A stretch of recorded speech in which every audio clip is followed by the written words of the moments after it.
We'll begin with roll call. Mayor Odekirk. Here. Councilman Dickinson. Here. Councilwoman Gavin. Here. Councilman Girl. Girl. Oh my goodness, I grabbed Whoa. a Wait a second here. Call him in here. I grabbed Call him out. over My here. God, you've changed. Councilman Hug. Absent. He's here. He's right behind you. Councilman Morris. Here. Councilman Mudrin. Here. Councilwoman Coleman. Here. Councilwoman Reardon. Here. Councilman Turk. Councilman Turk's en route. He'll be in a few minutes. First on the agenda this evening is a presentation, Joliet Fire and Police Department Annual Awards, Cantigny Post VFW, located at 367 Horseshoe Drive.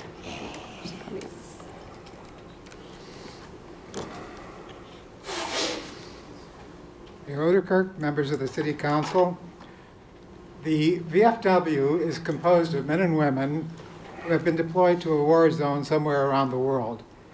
Overall, there are 1.7 million members and auxiliary.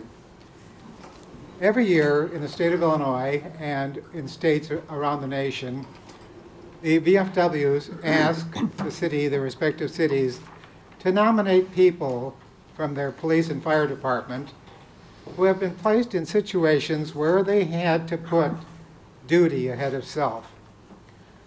The ceremony is held at Cantigny Post, and the winners are sent to the state headquarters. At the annual convention, the winners are announced for the state. I am very pleased to announce the City of Joliet won first place in both categories. Wow. Here to present the awards is Lou Smith, past commander, the VFW 367. Lou? All right.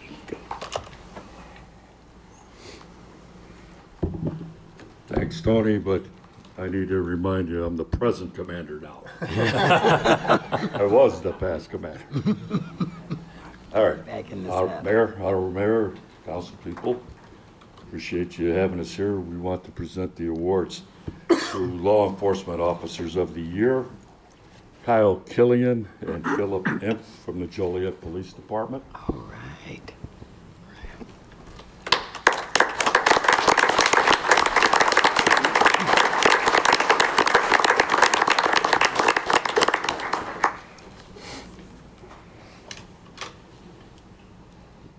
These are two officers that rose above and beyond the call of duty for our city. That's awesome.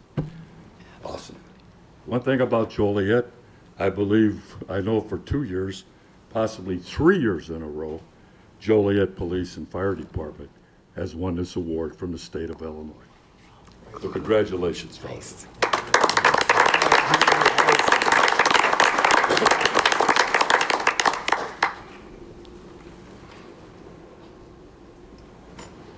Also presented for our first responders of the year from the Joliet Fire Department is Daniel Rossi and Chris Goddard. You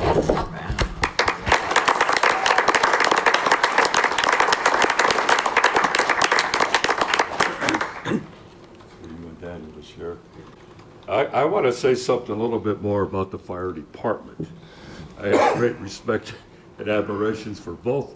But I want to tell you something that the fire department recently did for one of our citizens, 95 years old, World War II veteran, Battle of the Bulge, anti-aircraft ward observer. He's now facing some health issues with his memory. We had to move him into the Timbers in Shorewood. We were all worried where we're going to get the help. All of us are getting up in age, and heavy lifting is not a good thing for us to do.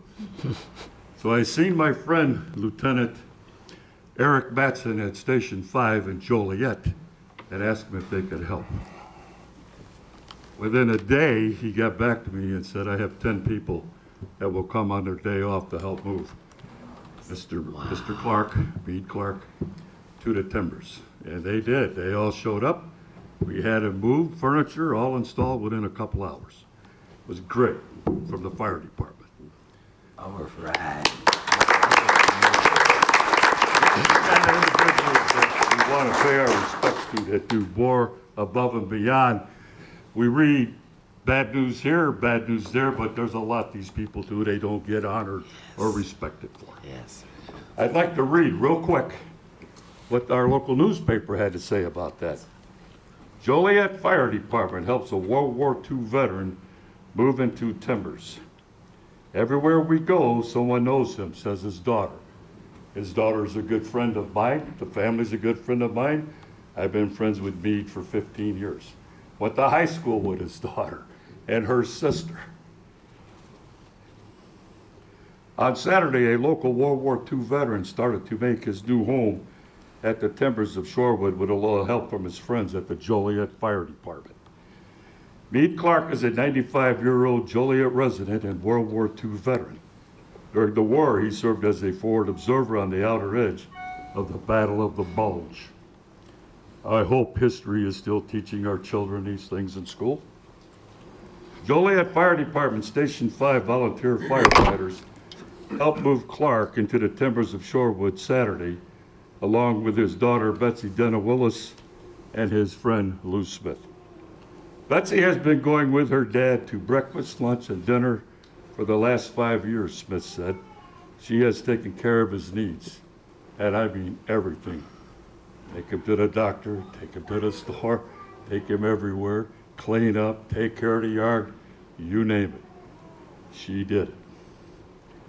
At the timbers, Clark will receive aid for memory loss. Smith has been a friend for Clark for 15 years and reached out to the fire department to request their help for the move. Lieutenant Eric Batson asked around and gathered the firefighters who could volunteer their time.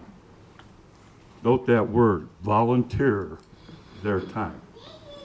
Everybody wants to help the veterans. There aren't too many World War II veterans left, Matson said. Clark was a forward observer for an anti-aircraft battery during the Second World War. His duties involved working ahead of the unit to spot enemy action. After the war, Clark became a lifelong member of Cantigny, Veterans of Foreign Wars Post 367 in Joliet. He worked as a mailman. He was one of the first members of the Joliet American Legion Band. He's 95 now and comes every Friday to fish fry at the post. He walks better than most of us do. Clark lived in the same home for 50 years as he worked as a mailman, and after he had retired, he regularly frequents the Silver Spoon restaurant and the Donut Den. His silhouette is painted on a mural at the Silver Spoon. A booth was named after him, and they had a whole spread for him at the Donut Den, his daughter said.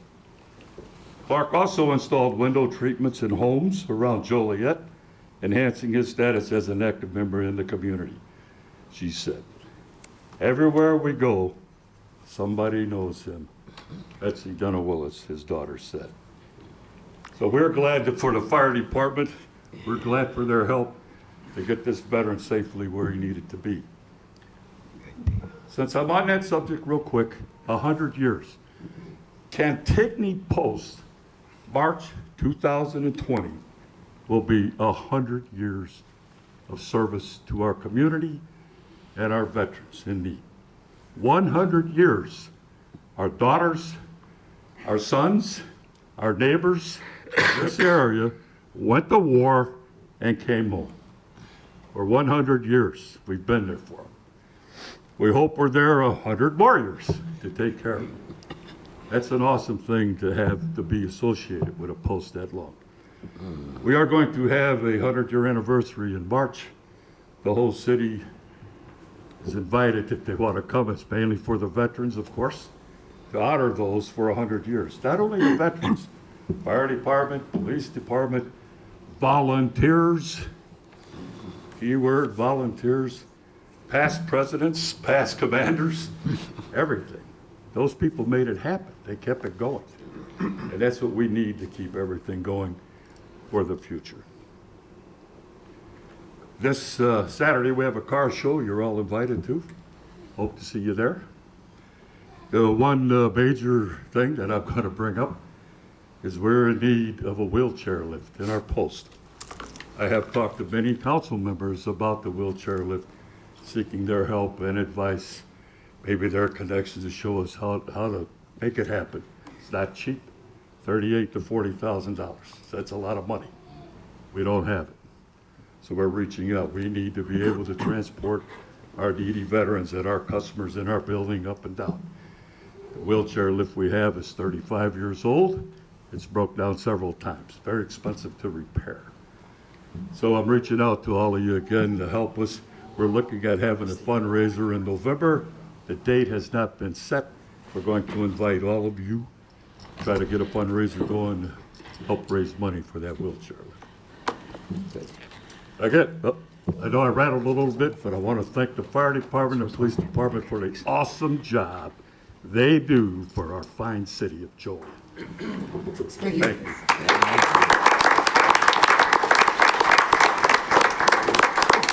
Mayor, I have a quick question. Commander, was he able to go to Honor Flight Chicago? No, that's not wrong. He can go because he's got priorities, so Yes, he does. we can do right away. I don't think he wants to go. He doesn't want to go. Okay, all right, just want to make sure. I just want to say, in light of the events that have happened in the last couple of days, we can't do enough to honor the first responders because they keep all the citizens of Joliet safe. And we want to thank them sincerely for the work that they do. The next group that will be coming up is the American Legion. This is an organization over 2 million members strong. They are eligible to join the American Legion if they serve during a time of war. The difference is that they can have served here, but they were still serving during wartime. And they are celebrating a very special event, something that Lou just referred to, the 100th anniversary. Ours comes a year before the VFW. We were there just a little bit ahead. They're both chartered by Congress, and they both have different rules that they have to follow, but it's something very special when you have 100th anniversary. And Gary Stieg is here to tell you about some of the programs that we have there that involve the community, that involve youth, that involve all sorts of things, and especially scholarships for young people. So this is the kind of news that we want to spread to the city, and we want to also invite the city to stop in at the American Legion, Post 1080. Here is Gary Stieg.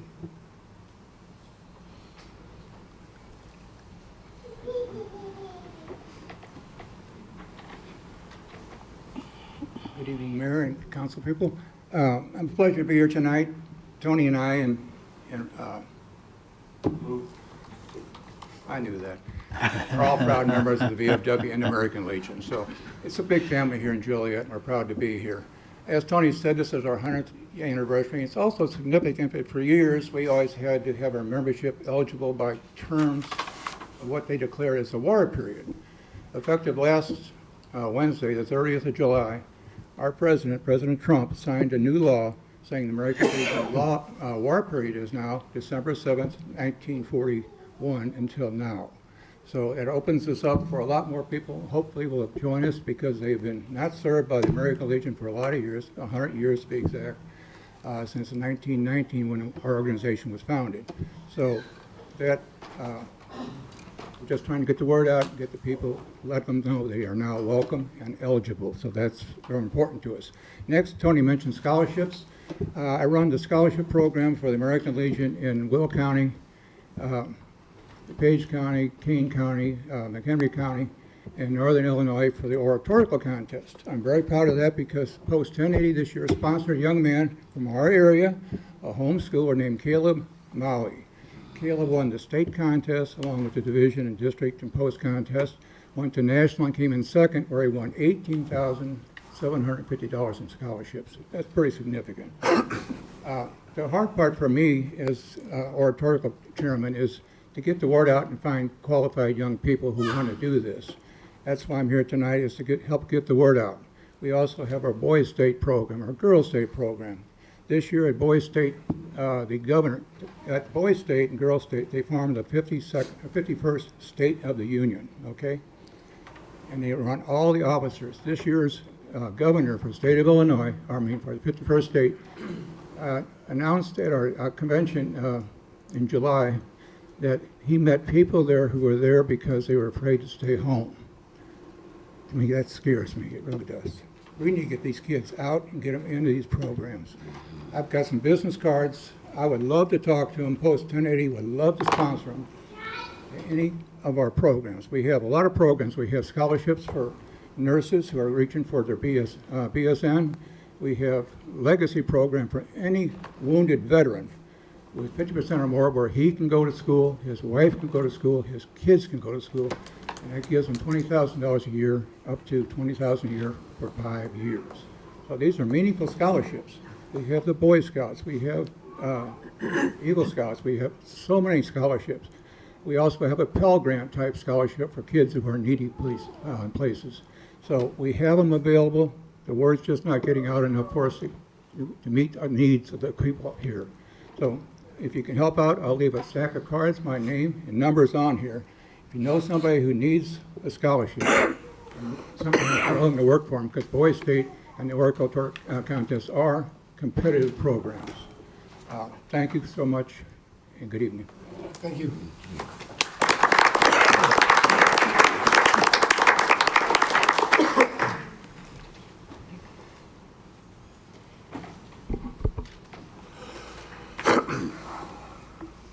Before we move on to the next presentation, we're going to skip to Council Memo 407-19 for the Deputy Liquor Commissioner to give an overview of the transfer liquor license. City Council. Public hearing was held on July 31st, 2019 for a transfer of a Class A license. The applicant is Patrick W. Walsh Corporation, DBA Andy and Sophie's. Location is 931 Hickory Street. One person did appear in opposition, John Sheridan. Mr. Sheridan stated that he was concerned about the ability of the new owner to stay open until 3 on Fridays and Saturdays. Also, he's concerned about enough parking on busy nights. Mr. Sheridan would also like to see in the future information about the new owner on our website. There are no outstanding monies over the city. The police, fire, and building department have no issues. Based on the facts of the hearing, the Liquor Commission is recommending approval. Any questions? Thank you. Thank you. Moving back under presentations, we have GovHR City Manager Recruitment Discussion. Good evening, everybody.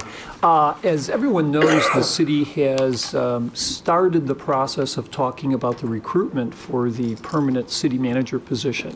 And with us tonight is Joellen Catamartori, who is the CEO of GovHR.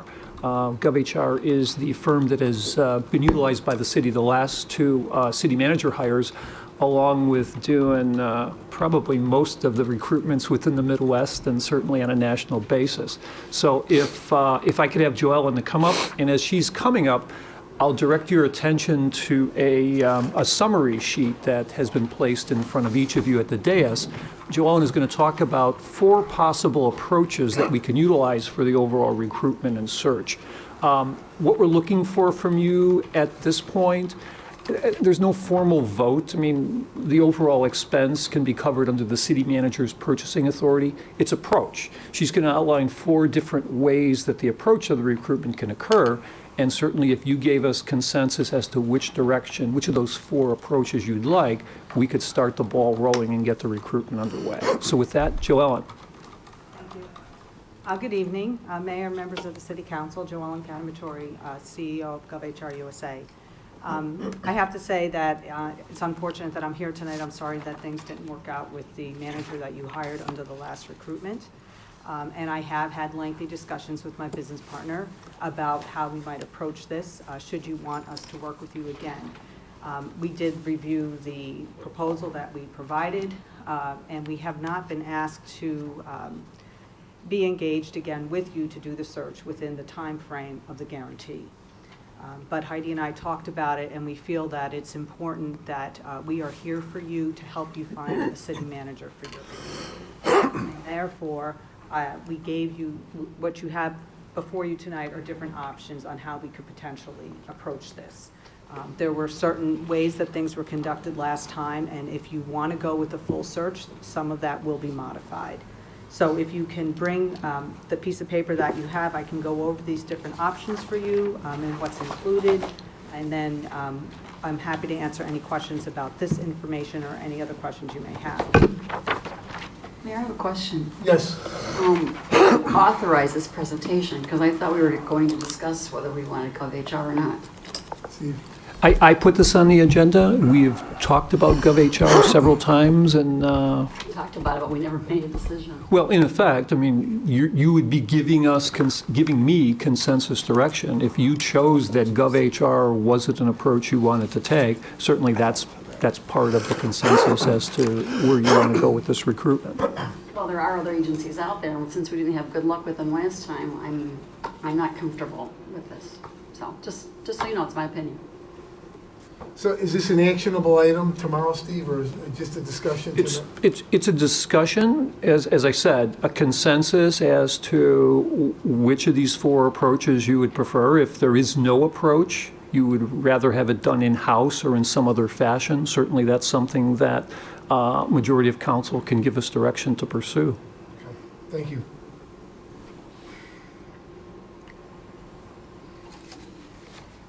Would you like me to proceed? Yes. There are 4 options that are outlined on this paper for you, and I'll start at the bottom. The first 2 are considered our professional outreach and our virtual recruitments. Under these 2 options, the cost to you would be the cost of advertising. The fees that are listed there would be waived. The difference between the professional outreach and the virtual recruitments, with the professional outreach, it's essentially using our network to advertise and to get resumes to you. Then all of the information is turned over to the city, and the city staff would go ahead and do the vetting of the candidates and present them to you. The virtual recruitment, which is the second option, is a little bit more involved in that we would receive the resumes again. We would then match the qualifications of anyone who applied to the criteria that you pre-establish, and then we give a matrix to the city, and then the city goes ahead with the recruitment process. So again, we are not involved. Both of these are essentially virtual. The only difference between the first one and the second one is that we look through the resumes, we make a matrix up to you to show you exactly how they meet what you said that you wanted, and then we will check references on the finalist candidates. And that's the only vetting that we do, and it's only in the virtual. If you move to an executive recruitment, there's 2 options there. The limited scope has a 2-page flyer. It's not as long as the previous brochure that we put together. Actually, the first 3 that I mentioned all have a 2-page flyer. And actually, our process has been modified. When we were here the last 2 times, the brochure that we put together was very comprehensive. I think it was about 8 pages. We've modified our brochures down to about 4 pages now. We're using more hyperlinks and things of that nature. They're just more aesthetically pleasing. We find that people can link to the history of the community and things like that, so we don't necessarily need to put that text in. So by having only a 2-page flyer, you can still get a lot of information out. You can still put links in, and it can still be very robust for the community. What we then do here is that we actually go through that vetting process. And you may recall that we had a Skype interview with people. We do significant vetting of candidates, and the city was provided with all of that information last time. You may recall that we scour social media as well as print media, and we will provide all of that to you. The difference this time, if you go with this limited scope versus the actual executive recruitment, and essentially the only difference is that I'm on site to help facilitate the interview process. If you go with that limited scope, I present candidates as I did with you last time, and then you do your own interview process, okay? And then the full executive recruitment there's the advertising, there's the Skype interview, there's the vetting of the candidates, there's all of the background checking, and then I present the candidates to you, and then you go through an interview process. But I will tell you what will be different this time, if you do want to use us as your firm, is that there will be no subjectivity from my perspective. I will come to you. Not only will I Zoom interview now instead of Skype, we're using a different platform. I will tape those interviews and give them to you. I will do all of the background screening similar to what I did last time, and I will provide all of that documentation to you.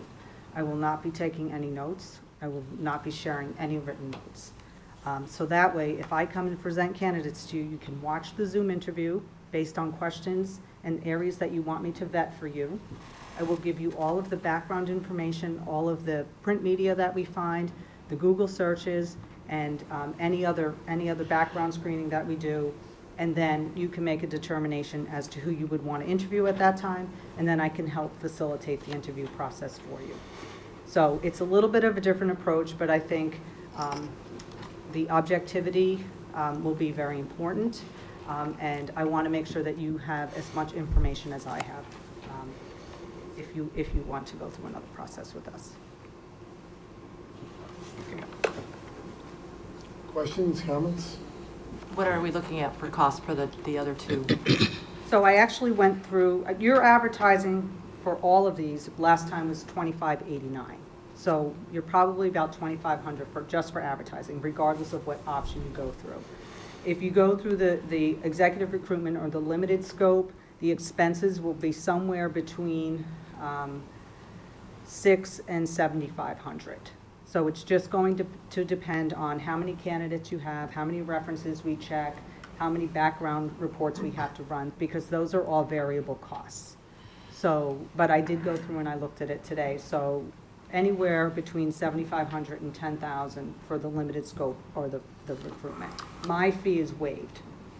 So that's what we will not charge you for my fee.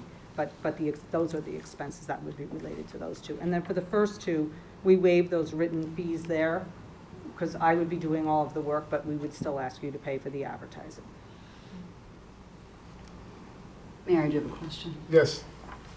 Joanne, it was told to me, and I'm asking you straight up because I want to know if it's true or not, that you said, since everything's been going on here, we will not get the top candidates. We'll get people that are looking for a job, maybe retired, and just to fill in.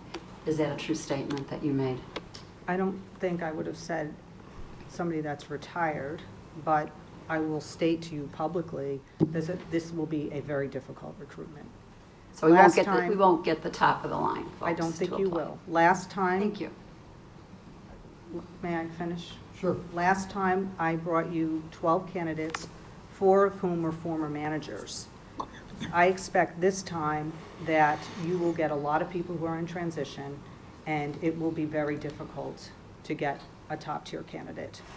If you increase the pay range, maybe, I can reach out to people I know who are looking, but I don't think this will be easy. And so, yes, that statement was made not about retirees, but the fact that this will be difficult, I would stand behind that. Thank you. That's why I asked. One question, Mayor. Sure. Joel, and I don't know that it was you, but it was brought to my attention that somebody from GovHR had suggested that you might want to, quote, sit on the position for about 6 months and let things cool off. Is that a valid consideration? I did have a conversation with your acting manager. I think if you could stabilize things and have somebody in that seat for a period of time, that would help you in the long run. So would it be your professional opinion that we shouldn't even start the search for 6 months? It would be my professional opinion that you don't start this search for more than 6 months. You've had 4 people in that seat in a year. And anyone looking at this job is going to watch your meetings, is going to read the newspaper, and it's going to be difficult. So I will help you.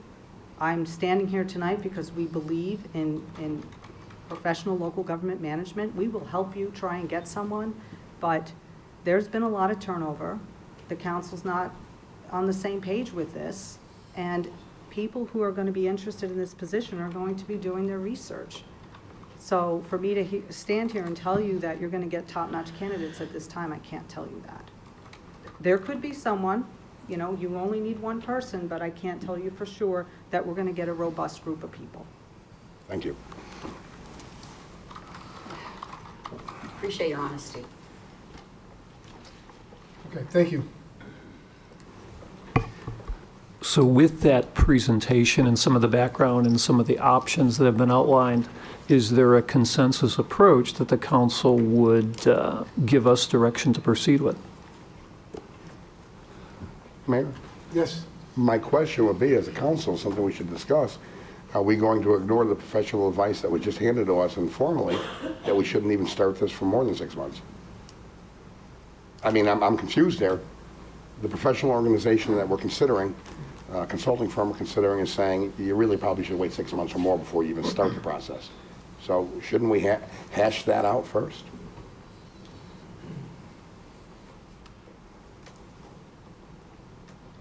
I'd like to get the opinion of what you see needs to take place so that we are perceived in a better light for potential candidates. And the other option, I would say, is if you do want to move forward at this point, even if you just do the professional outreach just to see who applies, that's an option, and it would save you some money. So that is an option. It wouldn't involve me so much as to reach out to people for you, but that is an option. But in any case, this is not unique to this city. When there has been turnover, when the council isn't necessarily on the same page, people will refrain from applying for jobs. So we've seen it in multiple locations. If you look at our website, you can look at our clients, you can see that some of them have been cities where there's been, some things going on that have been a little less than desirable, and we've been able to find people that fit. There are people that will want to come here. This is a great city. None of that's changed, but I'm just telling you, because if people watch your meetings and see what's been going on, they're going to know that you're not all on the same page. And for a new manager coming in, that's difficult. It's difficult to walk into that situation. So I think that if you can all come to consensus on how you want to proceed, if we work together, I will help you. I can help facilitate discussion. I've worked with council members for many years. I mean, I enjoy that, and I think I can help you. But there's, in my opinion, my professional opinion, there needs to be some consensus to move forward.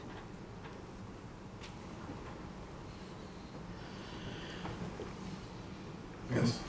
Joellen, I don't think I quite understood. The one option you just gave us was you could do what for us to bring candidates?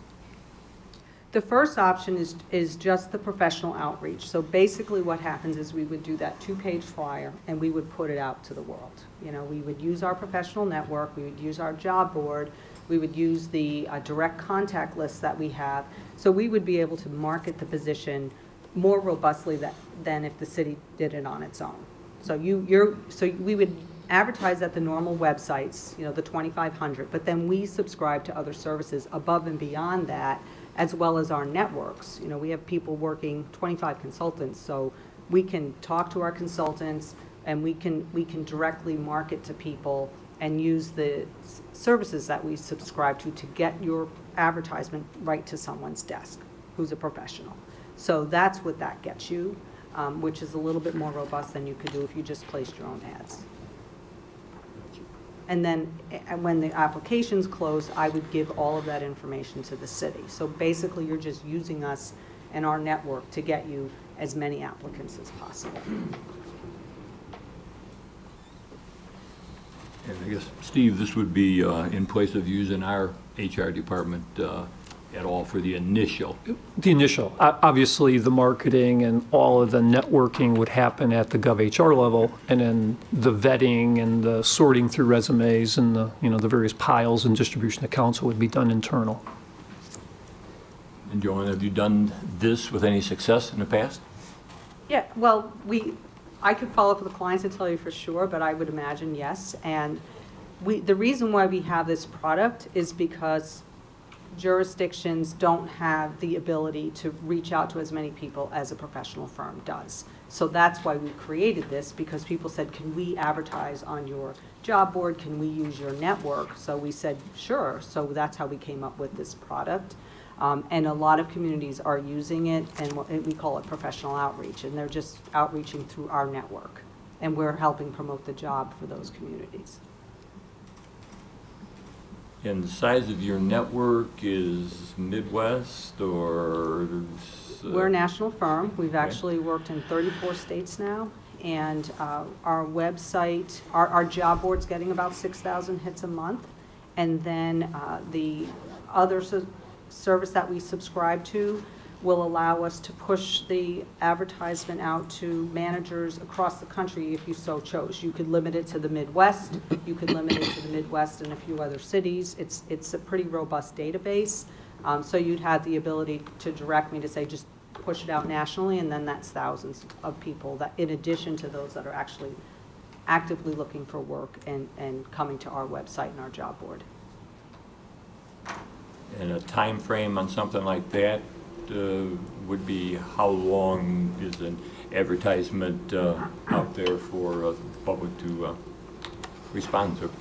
So after you agreed on the text for the 2-page announcement, I would recommend you put it out for 30 days. I'm happy to give resumes to the city in the interim, to the HR director, and I'm happy to make up a matrix, you know, and you have tools. The city has some tools from the last search. You have questions, so I'm happy to kind of stay behind the scenes and help you with that if you needed me to. But I would recommend 30 days out and then close it at that. So 30 days from whenever we can finish the 2-page announcement and get the ads out.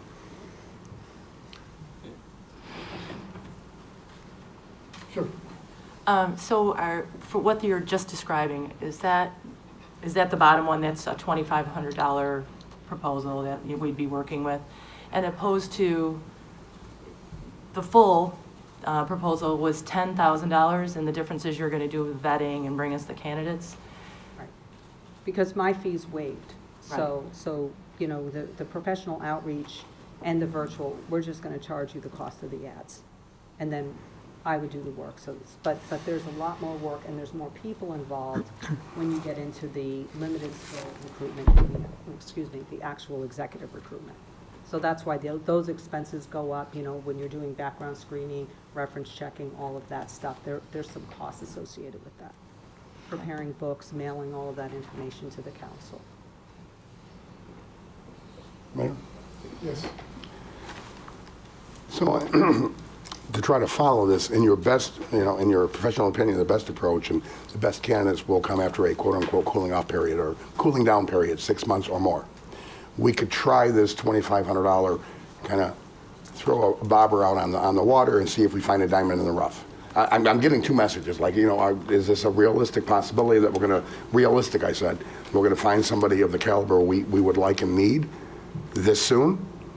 Or do we stand by the other statement that really you should wait 6 months, or as I said, I believe I presented it or couched it by saying we should wait 6 months, and you said honestly more, is what you just said. So where are we at? How do we reconcile these two? My first statement was prefaced by, if the council can't come to consensus. If the council can come to consensus and show a united front, then I don't think there's any reason why you can't move forward. But you have to have consensus. My experience is when people are looking at positions, they ask us, you know, what's the dynamics of the council? What's going on in the city? And I always encourage applicants to watch meetings, read minutes, just so they know what the situation is.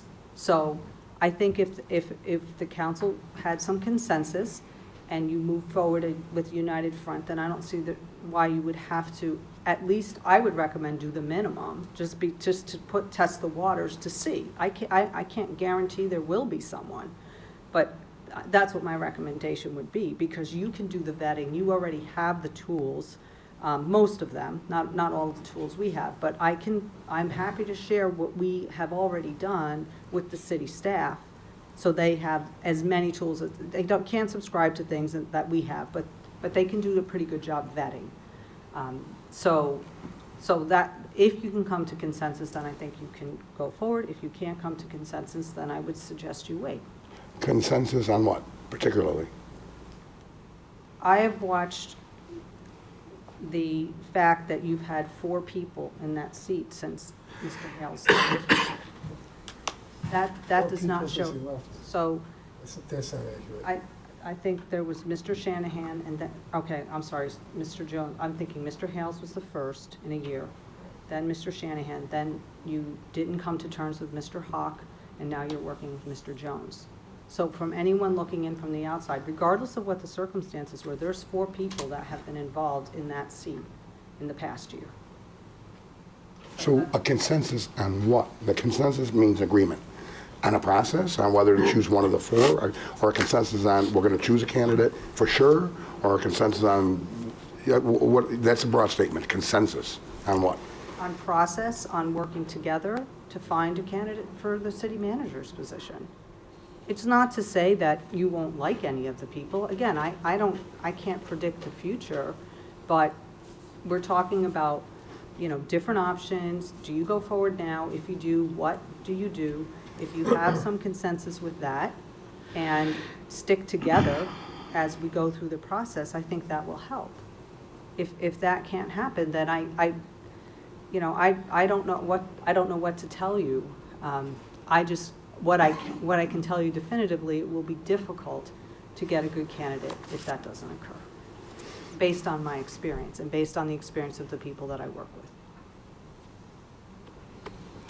Now, do you think there's a risk in making an already problematic situation worse? As you outlined when you said 4, and the mayor disagreed, and you said, well, you're counting Mr. Hock too, because he was here, but there was no agreement, right? Well, to put our toe in the water, and there's a good chance by the limit of the quality that you might project would happen, not to say a diamond in the rough wouldn't show up, as you already said. If a diamond in the rough doesn't show up, and we come out of that process with nobody, all the consensus in the world doesn't look good, does that make it worse, or is it smarter to wait?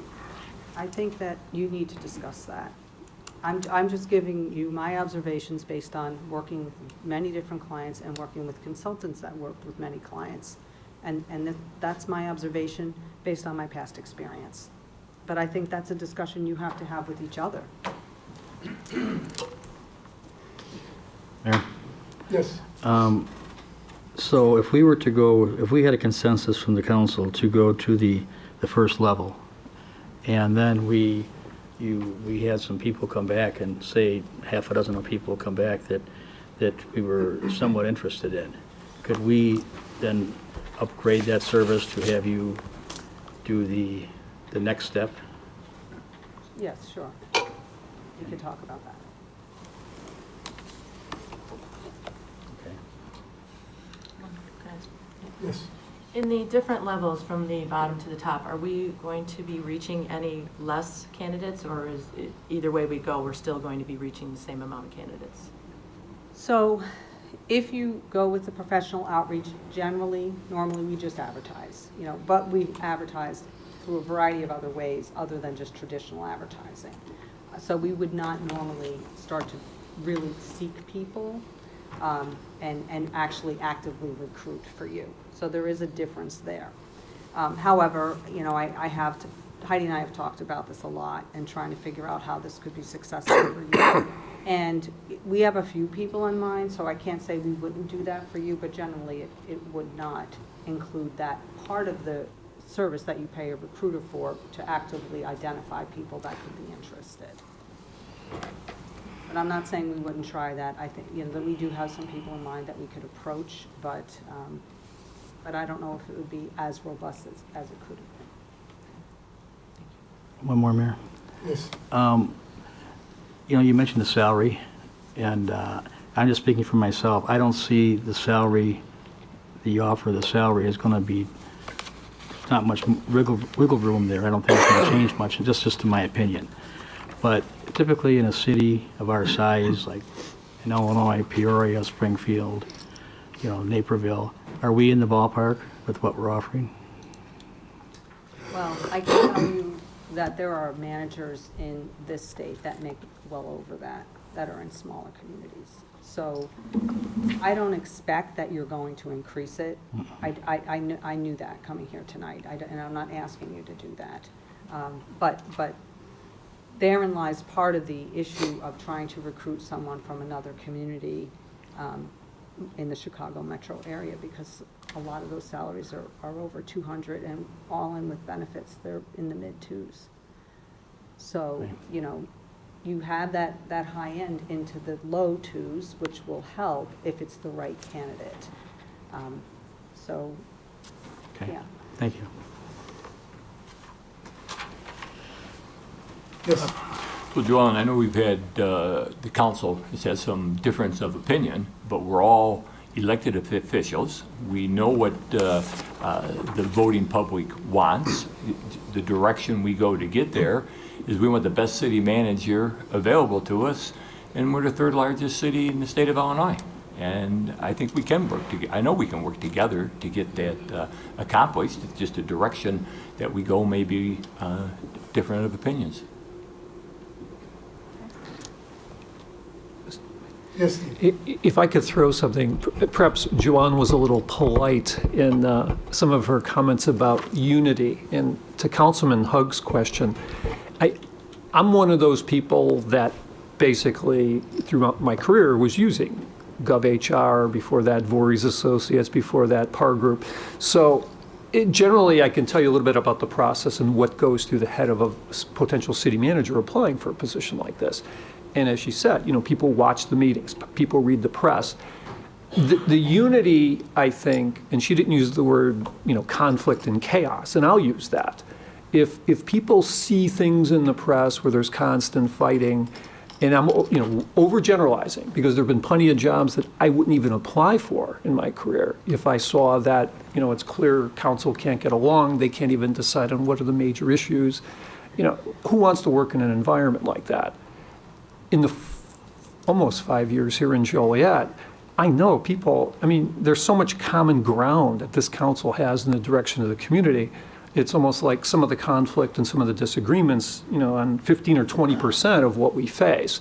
So, as I said, if you use the word unity, I'll use the word just, tone down the rhetoric. Don't give, the press the opportunity to have the latest, best story of what we're doing here at City Hall. And, try not to make this basically what people are tuning into. And I think that is what probably has more effect on reducing the number of people that you'll get in a position like this. Trust me, I'm the guy in the room that's done it. I worked 6 different communities. I probably looked at 10 openings in my career, wouldn't even touch it. Turned down a few after I found out some things. We're the largest council manager city in the state of Illinois, which on paper and with all the things going on here just looks like it's a wonderful opportunity. But if we expect someone to move their family here, to move here, to basically go through a process where there's a lot of uncertainty and maybe they're comfortable in their own role right now, this isn't worth the risk. So we have to make sure that, that 85% where we all agree, we've got the direction of the city and the best interest looking forward in mind, that's what we put as our face. That's the best foot forward. And if we look backwards, we look at some of the disagreements of how this chair has turned over, and that's our main focus, well, we're going to really limit what we get. So that, I think, really determines how well this recruitment goes.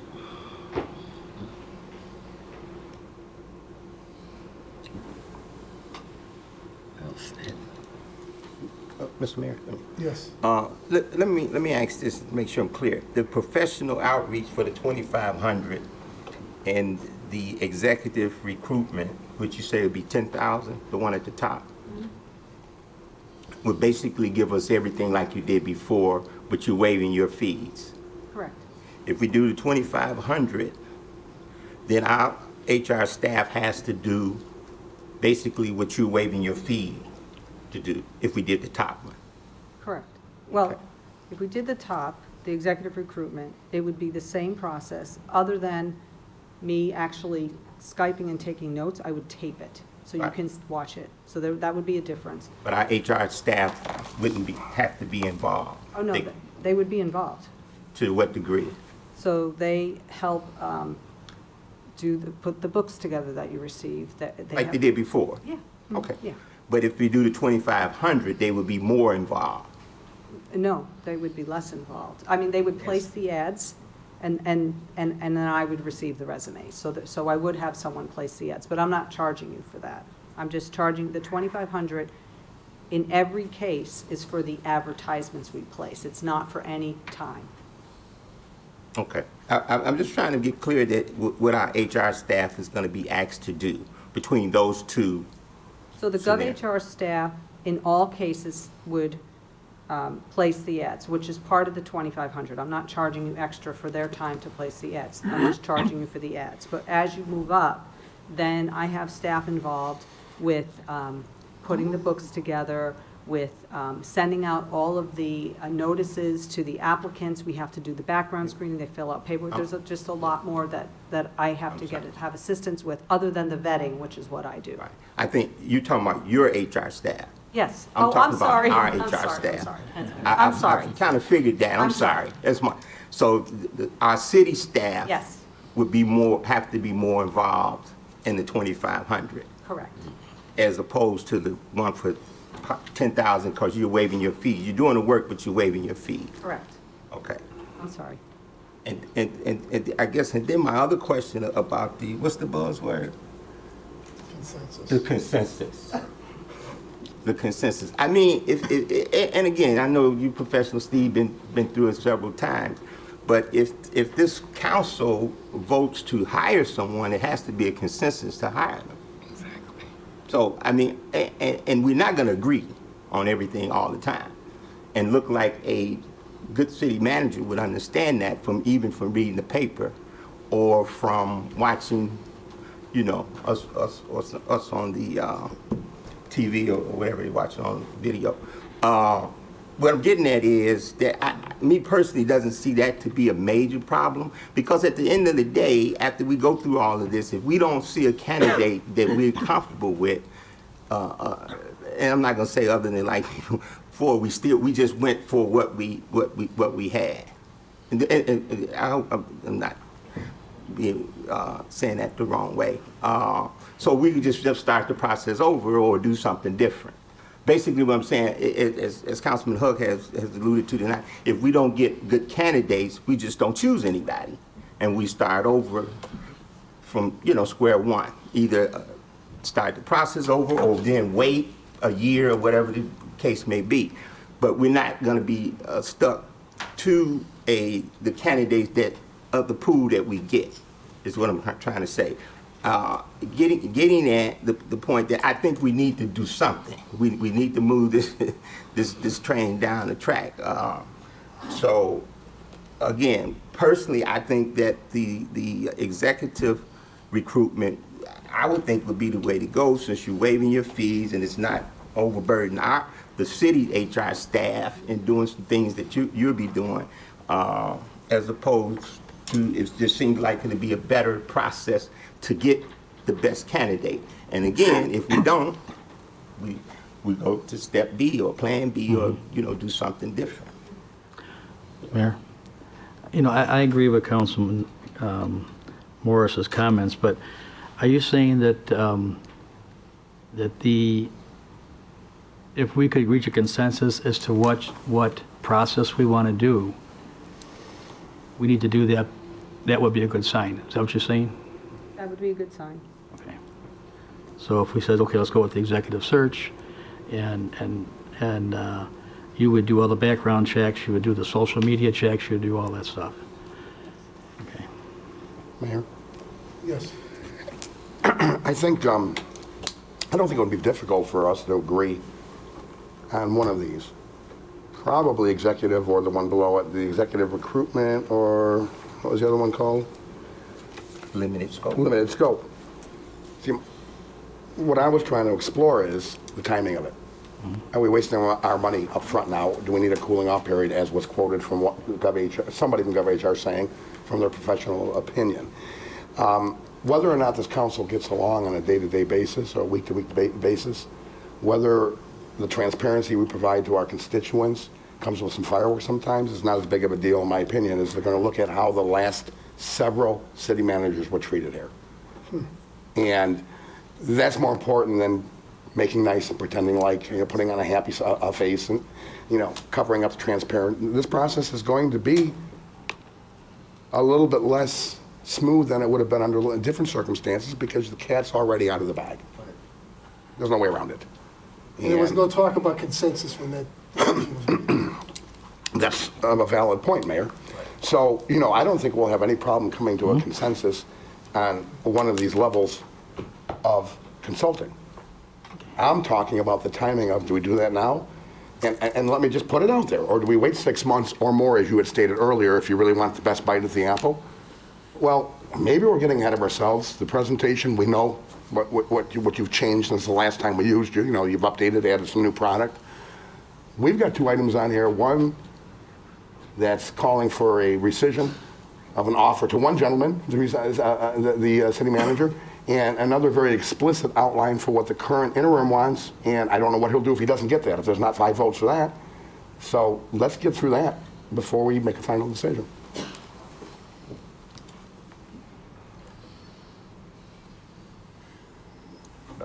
Yes. So Joellen, if I'm understanding this, the chance of us having more recruits, better vetted, bigger picture would be with the executive recruitment. Because then you would be calling, you and your staff, your company, would be calling on individuals that have dealt with you before or expressed an interest of moving up in the city manager arena or country? Yes.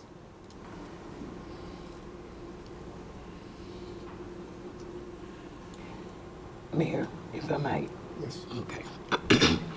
Just so, I just want to go back over something just so I'm clear. And I'm looking at the executive recruitment piece. So what you said in the beginning, there was a $6,000 to $7,500 cost to that. You're waiving your fee, so your fee is not in that. Correct. Am I correct? Yes. Okay. All right. So, and the other thing is, I believe that we are more alike than we are different. And even though we don't always disagree, you know, but we'll get the work done.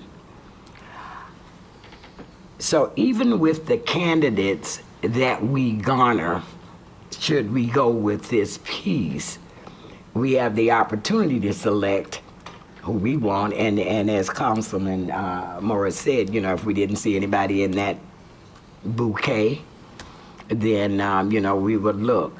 But I do believe that all of us working together up here can come together and find a candidate for the 3rd largest city without a cooling off period. And I understand your point because of the garble that's out there. But I think that when we begin our search, we will find good candidates, quality candidates to interview, okay? So for that, I just want to say the consensus for me is that we're all, you know, even though we don't agree on some things, we are not at the point where we can't get any work done. Work will get done in this process. We roll up our sleeves and we go at it and we find a candidate. And I think the time is now to get started. Mayor? Yes. Larry, are you suggesting maybe, like, we're going to talk about Mr. Jones's contract later this evening, and then digest what we've got here, and maybe see where we're at with that, and then in a couple of weeks, next meeting, put this on the agenda for a vote for something like this? You know, I'm not sure if I'll put a time, you know, a time frame on it. You know, we've got so many other things we need to be doing. We've been focusing on this, for lack of a better term, nonsense for 2.5, 3 months now. Mm-hmm. What I'm saying, Councilman Turk, is we're pulling back on the offer that 5 of you wanted to make to Mr. Hock. He's gone. We don't know what Mr. Jones was doing until we talked to him in executive session tonight about his employment and the contract that he's requesting. Right. If we don't come to terms on that contract, or if we do, is the pivotal linchpin on that.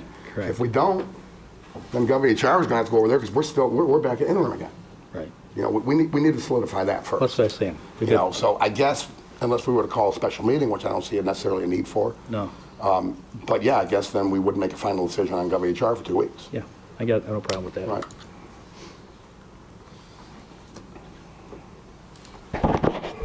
So if that's the consensus, then that's fine. Certainly, as I said, this actually falls within my spending authority to approve an agreement. if we get consensus in a couple weeks, which of the 4 approaches council is interested in, we could certainly then tell Joe Ellen. Is there any reason why you would want Joe Ellen back again, or are you happy with, the questions and the answers that have been given at this point? Now it's in your court. So, okay. I'm satisfied. So we'll have that chat, put it on the next agenda. I'll keep GovHR informed as to where we're going, and we'll figure it out. Thank you. Thank you. Thanks, Joel. Next, we have citizens to be heard on agenda items. And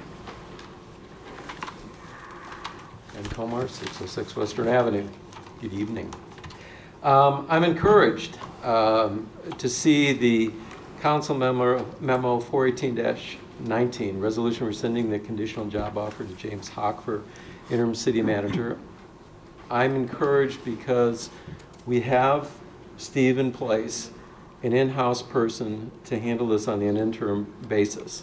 So I'm hoping that when you get to this item, that you go with that and we can just focus on a full-time city manager, on procuring the full-time city manager. I encourage transparency in everything that's done here. And I encourage and I understand the sensitivity of the items that you deal with in closed session. But ask the question before you go into closed session another time, is this really necessary? And I have to make a comment. In regards to how the city and the council is viewed, now you all are kind of insiders. I'm an outsider. Councilman Mudrin made the statement that he thinks that we're being really, we're being really transparent and we're relating to everybody. Well, I've done a lot of presentations, and every time I do a presentation that's videotaped and I watch it, I'm really surprised. So I respect all of you very much, and I would encourage you, if you don't routinely look at your meetings, pick the beverage of your choice, kick back, and watch these meetings, and see what you think, and try to put yourself in the position of us. Okay, thank you very much. Thank you. Mary Beth Gannon.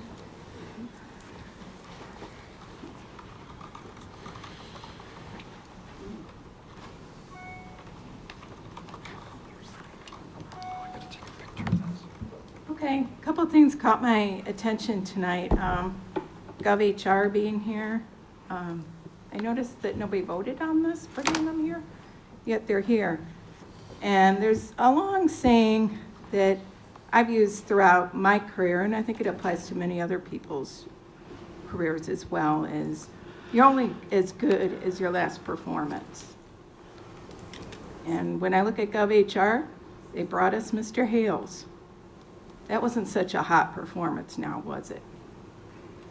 I listened to the lady talk about how they have a vetting process, they go on Google, and I'm just wondering, did they not go on Google and look up Mr. Hales? Because I looked it up for free. I didn't ask you for thousands of dollars. Anybody here could have done that. We know he was no good. And while we're on the subject of looking people up, you could be looking up a few of your other employees here. Now, when we're talking about city manager, Mr. Mudring, you said you know what people want. You know what people wanted? They wanted Marty Shanahan. They didn't want you to cater in to special interests. They wanted Marty.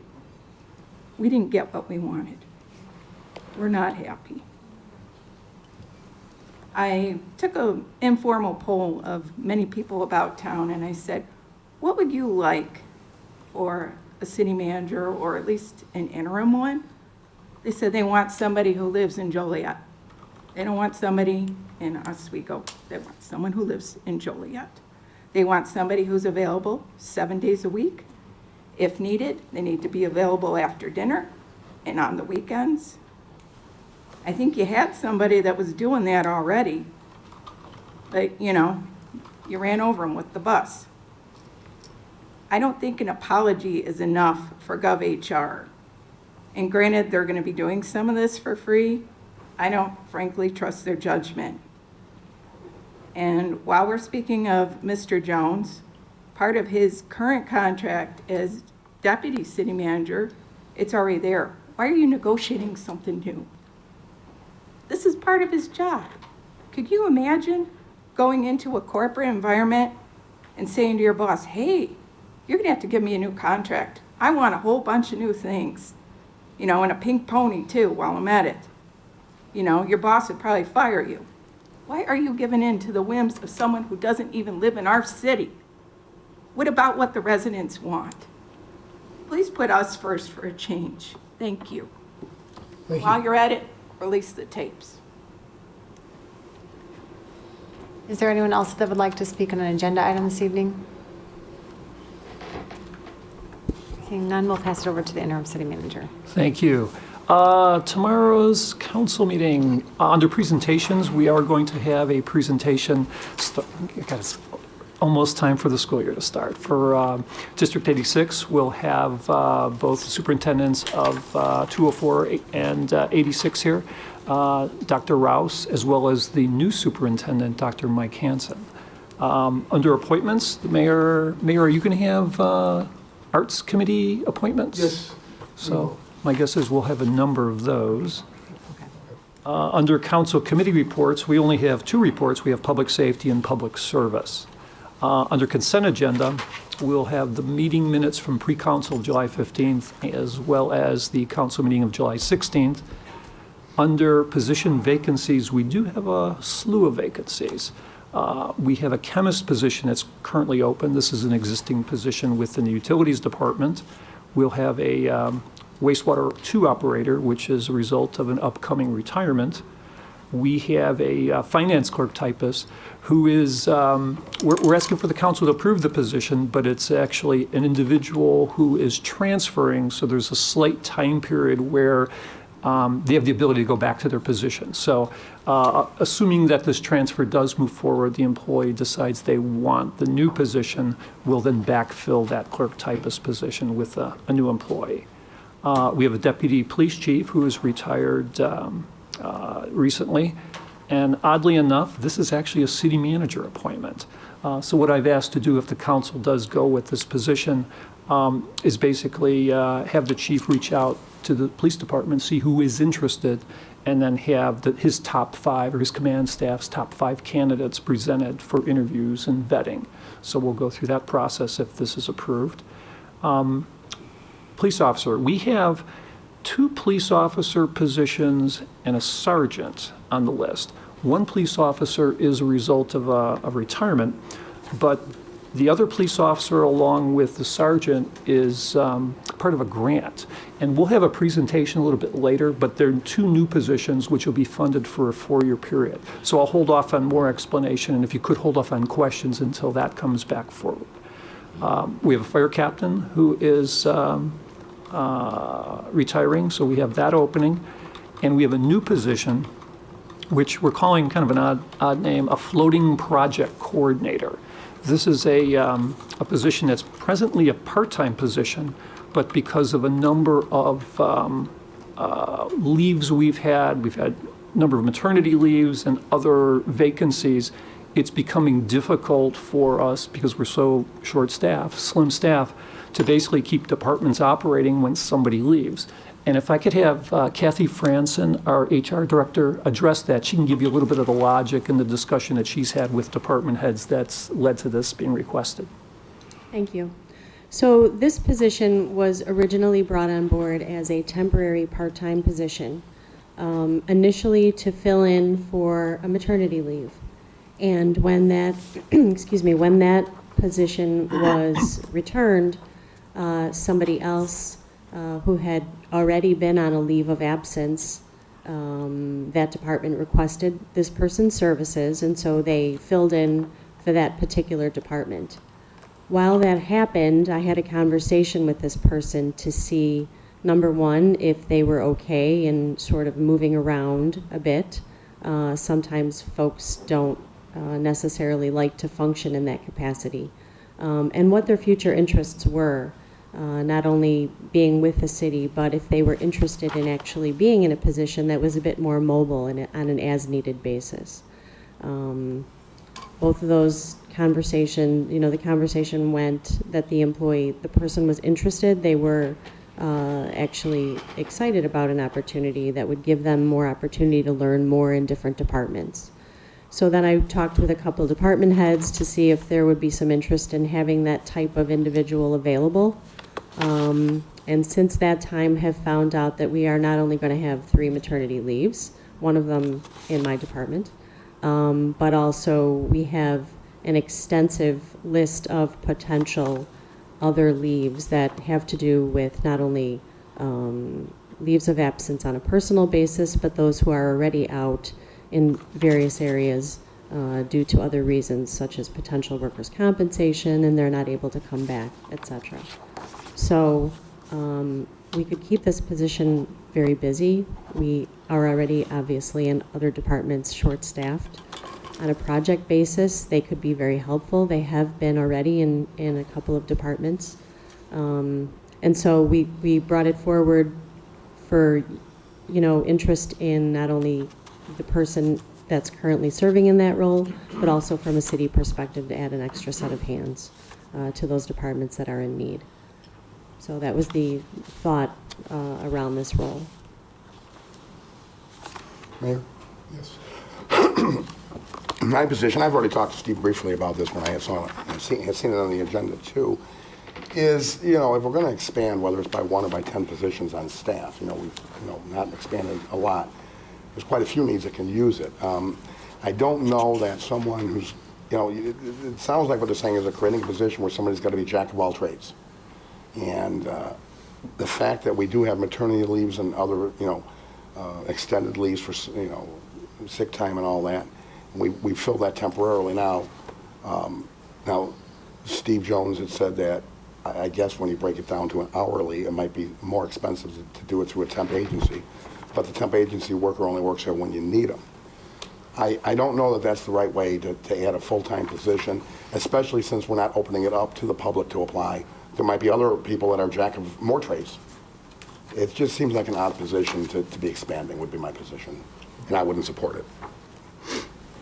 If I could also add, this person, because of the role that they've been in, once you reach a certain number of hours, our city is now 600, so once you reach that threshold, you are enrolled automatically in IMRF, and they've reached that hour of work as of this month. So they've already gotten to the point where they're now going to participate with IMRF, and so this would be another step in that process to sort of acknowledge that they've been here the amount of time to be a participant in IMRF. You're correct in that a temporary position would we'd probably need more than 1 or 2 temporary positions because of the absences. So it would be a mobile position. It would be a jack of all trades, so to speak. But we would have that more siloed if we pulled in temporary help, as opposed to having someone who could potentially learn a lot of positions throughout the city. And I think that would be really helpful for us. Okay. Continuing the consent agenda, the last 2 items are approval of salary and payroll. Under license and permit applications, we've already heard from our Deputy Liquor Commissioner, so the transfer isn't something I'll cover. Under Council Memo 40819, we have a request for a drive-through for a Dunkin' restaurant. This is at the southwest corner of Caton Farm and Kreider Lane. This was the subject of our previous Public Service Committee meeting. Public Works has identified the fact that there are sufficient stacking lanes and circulation patterns in this proposed facility, and both the staff as well as Public Service are recommending approval. There are no public hearings tomorrow. Under ordinances, the first ordinance is related to Council Memo 41019, and this is associated with that floating administrative position that we had just talked about. This is a budget amendment that would add $25,000 to the current 2019 annual budget to fund that position. Council Memo 41219 is associated with those 2 police positions that we're still going to get to that presentation, but this is for the benefits only of that police officer and sergeant. The grant will fund the salaries, but the benefits are on the city, and this is the total for those 2 positions for fiscal year 2019. Third ordinance is a memo that identifies the Boulevard subdivision is recommended to be tabled. There's still some details to be worked out. We do have another item that's coming up related to that, but Plainfield and Joliet have different planning and zoning schedules, so there's some details. We don't want to rush this. Under resolutions, it's that it's memo 415-19. This is a resolution that affects IMRF statewide. As you know, there's been a lot of talk about any pension fund having overestimated its return on investment projections. IMRF has lowered their earning projections from 7.5 to 7.25% statewide. And what that means is that with lower investment projections, someone has to make up that difference to remain viable within the pension community. Communities in Illinois were given the opportunity to do one of 2 things. Basically reflect the revised contribution rate immediately, or to do a phased-in approach. At present, our contribution from Joliet's perspective is 15.4% of eligible wages. If we were to just take that actuarial calculation immediately, it would raise that 15.4 to 18.28, which would actually add $950,000 to our annual budget.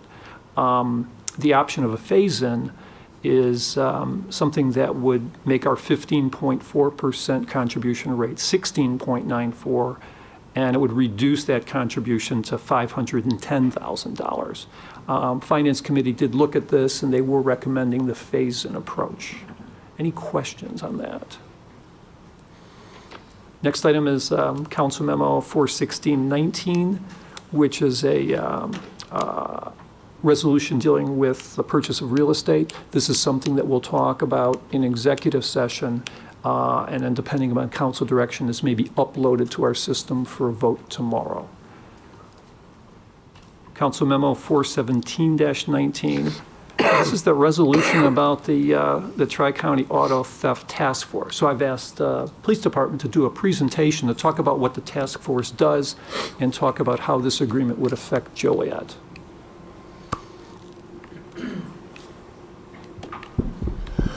Your Honor, City Council, my name is Dwayne Killian.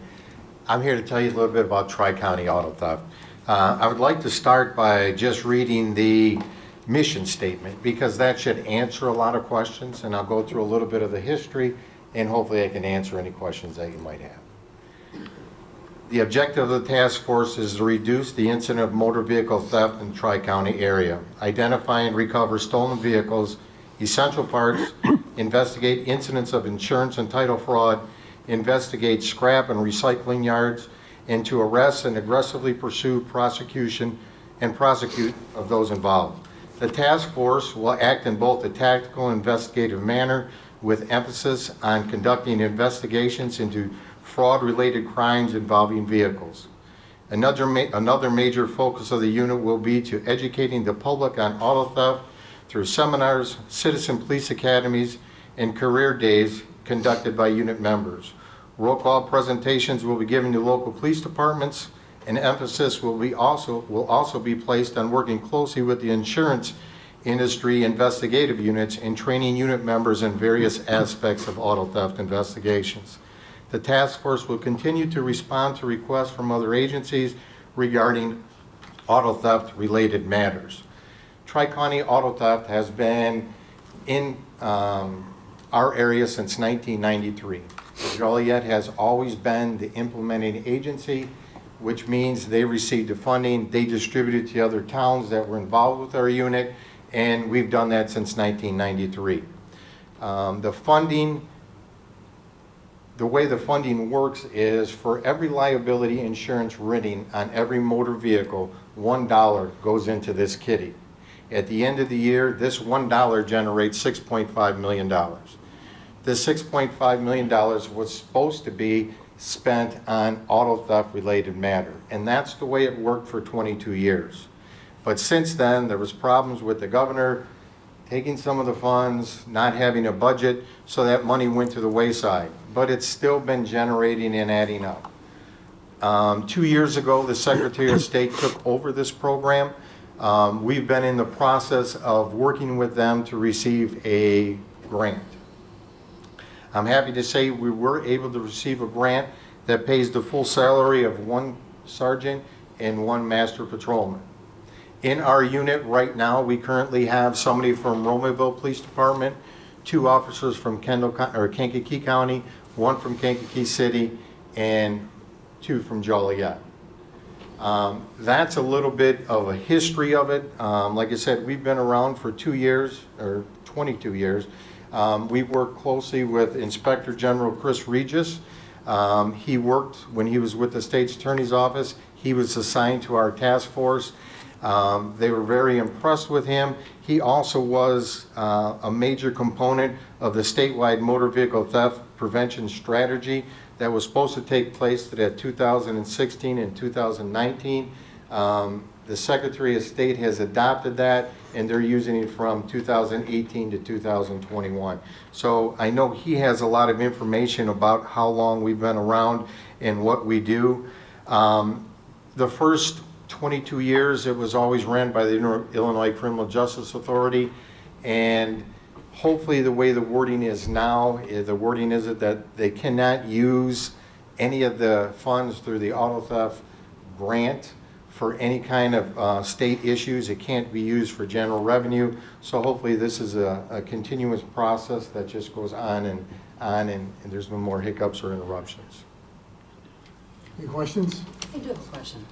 Dwayne, aren't chop shops kind of down in operation because of the VIN numbers being tagged on every part? Aren't the manufacturers making every VIN number on every piece of the current cars, or is that not true?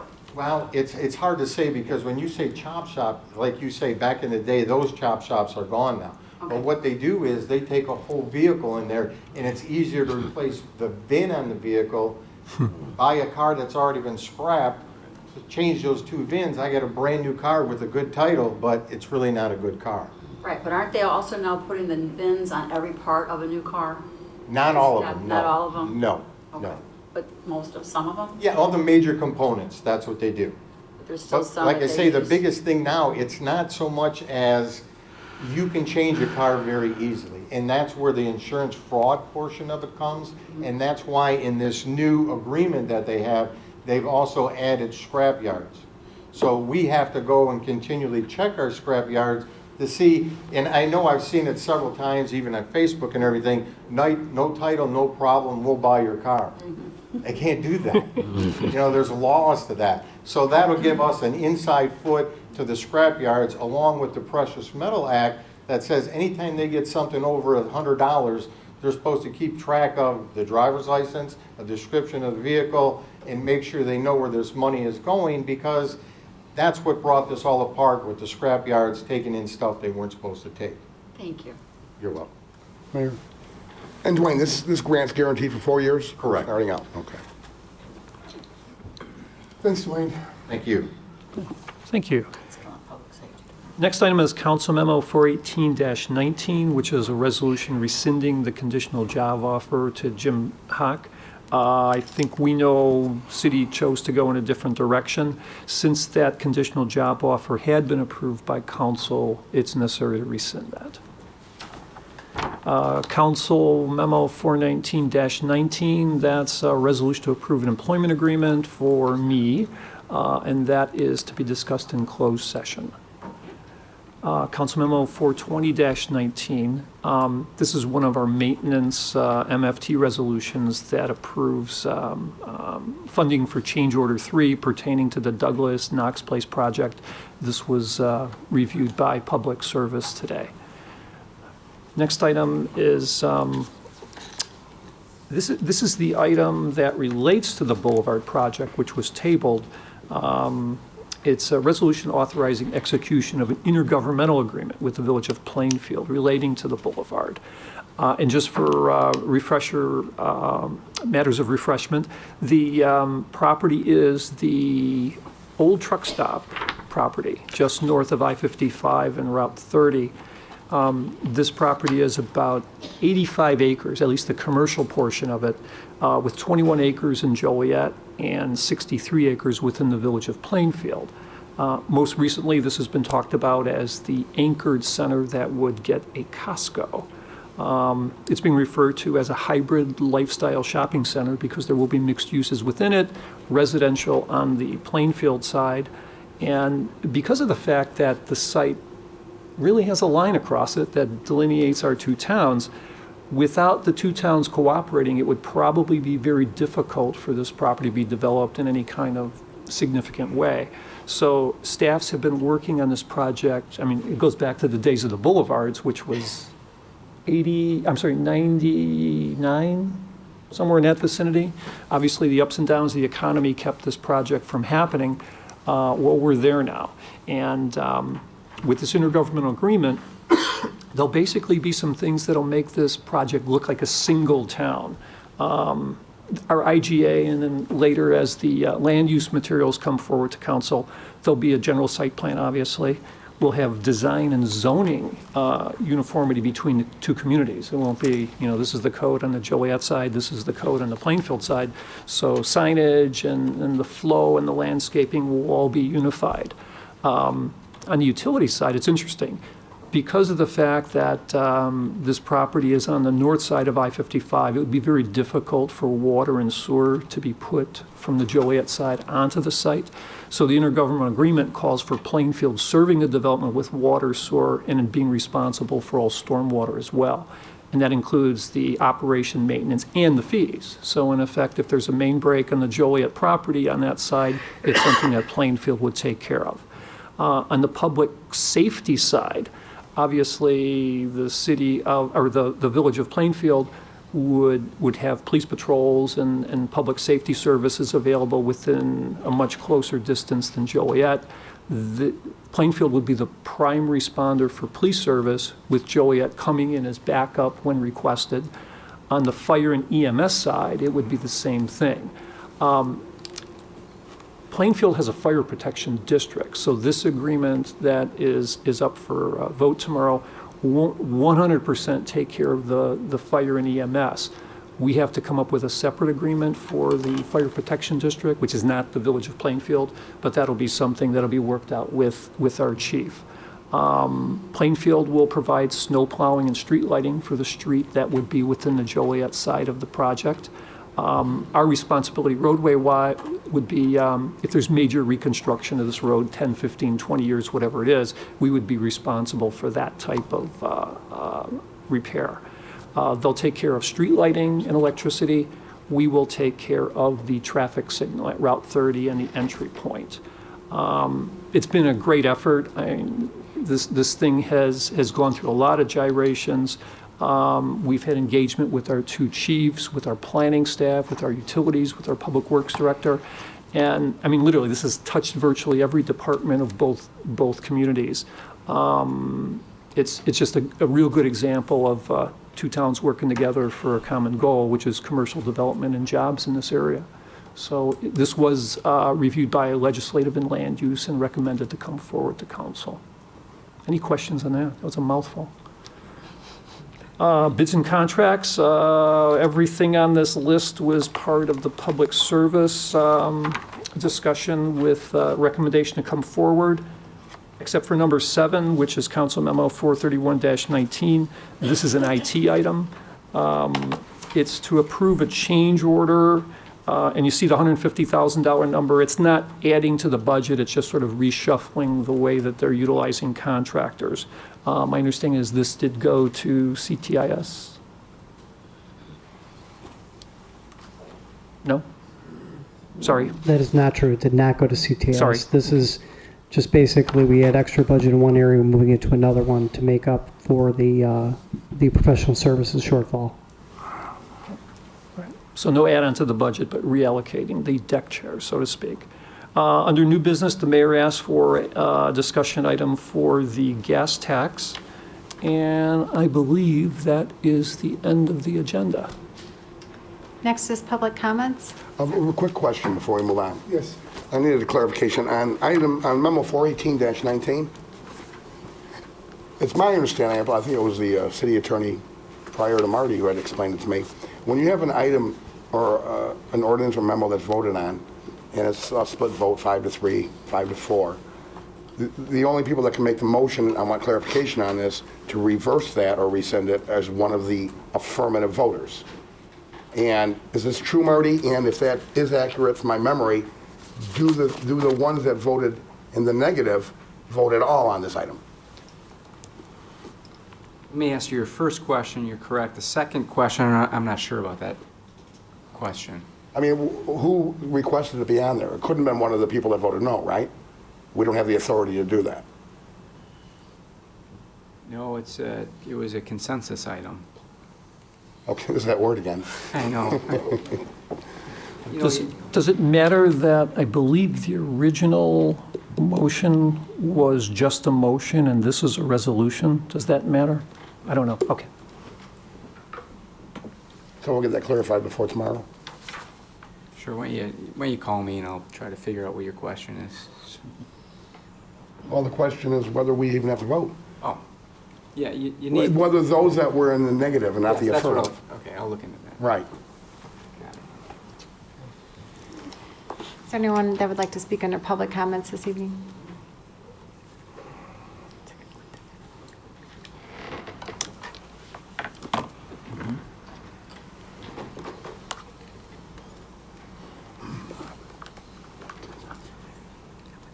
Good evening, everyone. Kathy Spieler, Reedwood Neighborhood, Joliet. And Paul Schultz, Reedwood Neighborhood, Joliet. we're here tonight to say a few things, and we have a favor to ask too. First, we want to say that the city of Joliet has some very good things happening. People are investing in downtown. Many successful fests have happened in this year.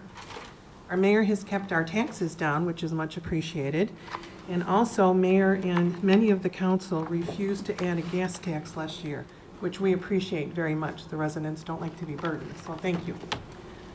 But now, there's a couple bad things going on. In the last 8 months, not only have there been wars here, but there have been wars in our neighborhoods. I've lived in Reedwood about 20 years now, and St. Pat's prior to that another 30.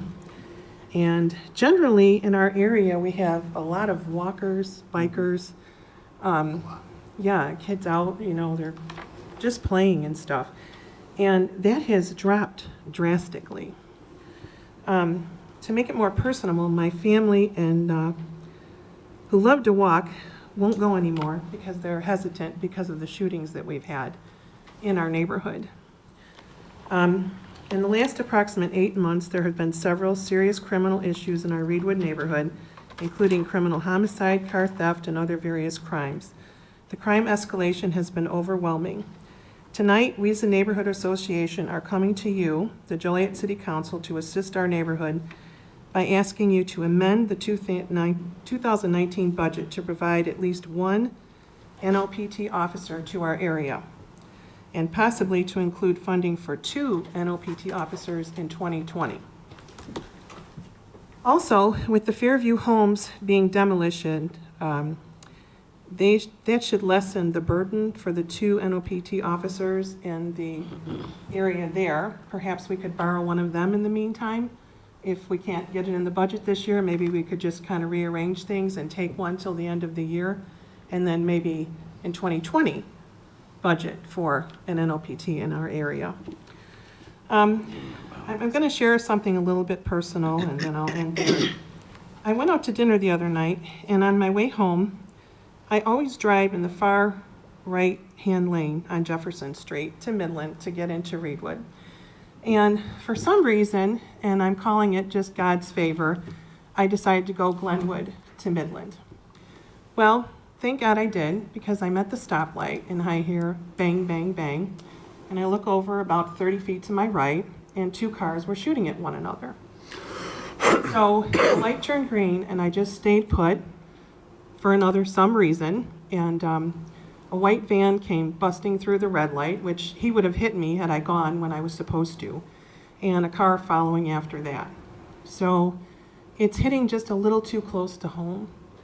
And I know you guys are awesome, and I appreciate everything, and I'm a big cheerleader of Joliet always, but we need help. So I'm here to ask for your help in this matter, to amend the budget or move a NOPT officer around to Reedwood in lieu of by Fairview, if it's possible. So I think that's it. Oh, no, in the 1980s and 90s, and I remember this because my mom was the president of St. Pat's, we had similar issues of violent crime. Police presence lessens the crime and severity.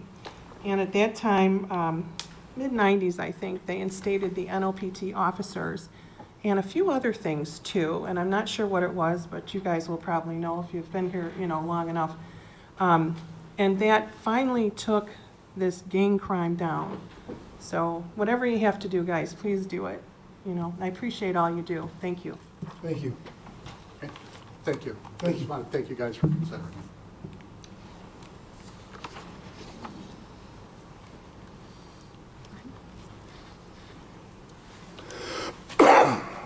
Hi, Betty Comar, 606 Western Avenue. Mr. Mayor and members of the council. My subject this evening may seem to be a national one, but what happens nationally also affects our city and our citizens. When I heard the news this weekend of 2 more mass shootings, I thought, great, it's August, schools will be reopening soon. How long will it be before we hear of another mass shooting in a school? Right. And this comes to me because of my background as an educator.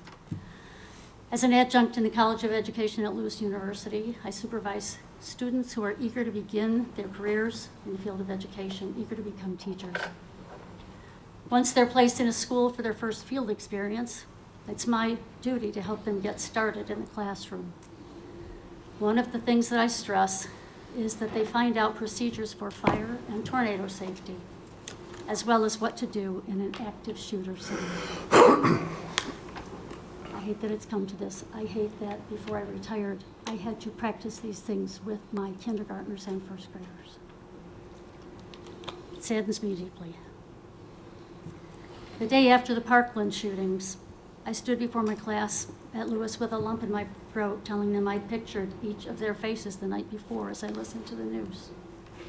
I also pictured faces of many friends still teaching in this area. And to my point, bipartisan bills are being written and will be presented to Congress when they return from break. Just as I sat here before you started at 5:30, read of another one being introduced. Please, call your senators. Our senators are Rich Durbin and Tammy Duckworth.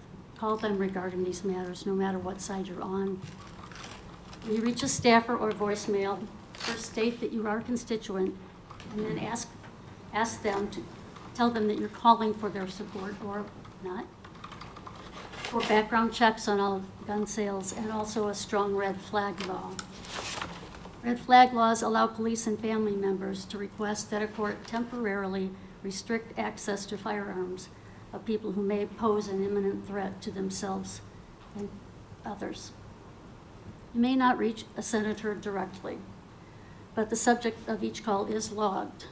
I know this because my sister worked for the Senate in Springfield.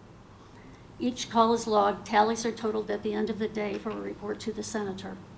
The more a subject is noted as the subject of a call, the stronger a message it sends that people care and want action. Thoughts and prayers have not stopped the shootings. Please take action. Make the phone calls. Thank you. Thank you.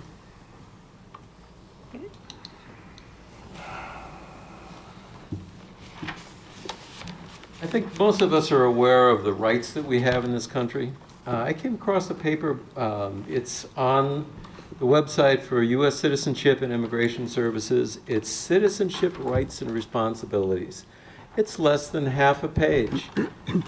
I think everybody knows their rights. Freedom to express yourself, freedom to worship as you wish.